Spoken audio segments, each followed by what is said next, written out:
నేనైతే అరటికాయ పచ్చటికాయ కూర వండుకున్నా. నూనెలో వేపేసి రౌండ్ కోసేసి వేపేసి పక్కన పెట్టుకున్నా. గిన్నెలో తీసుకున్నా. ఇప్పుడు కరివేపాకు, పచ్చిమిరకాయ, ఉల్లిపాయ వేసి తాలింపు అయితే పెట్టుకుంటున్నాను.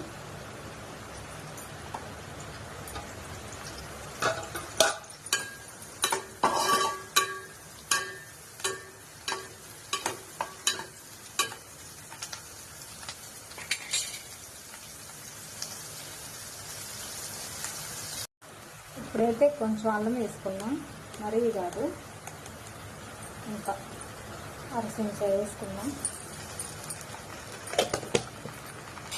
చాలు, మరీ ఎండదు కదా, కొద్దిగా మసాలా తక్కువ తినాలి ఎండలకి. అలాగే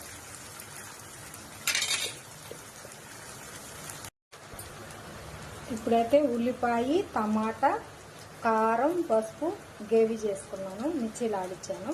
ఇది ఇప్పుడు వేద్దాం.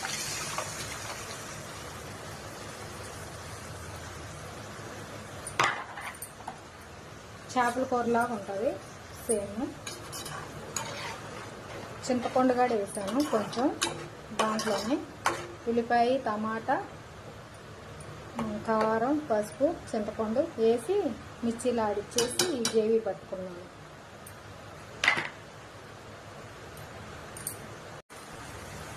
ఇప్పుడు సాల్ట్ వేసుకున్నాం, అరచెంచా ఆల్రెడీ వేసాం కాబట్టి ఆ గ్రేవీలో.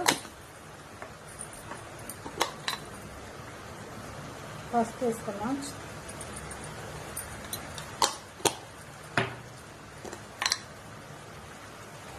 కారం ఆల్రెడీ వేసాం ఇవన్నీ కొంచెం.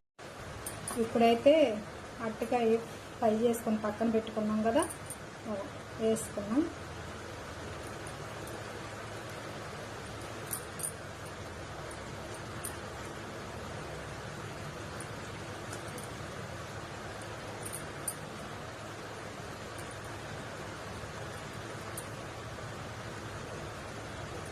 అంటే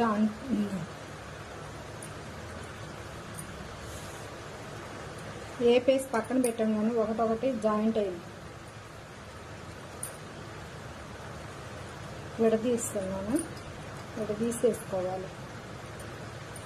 సేమ్ ఫిష్ కర్రీలానే ఉంటుంది. ఎప్పుడు చేస్తే అయ్యేం గట్టిగా ఉంటుంది, ఇలా ఉండదు కర్రీ. ఇది ఒక్కొక్కరు ఒక్కొక్కలా తింటారు, నాకైతే ఇలా నచ్చిందని ఇలా చేస్తాను.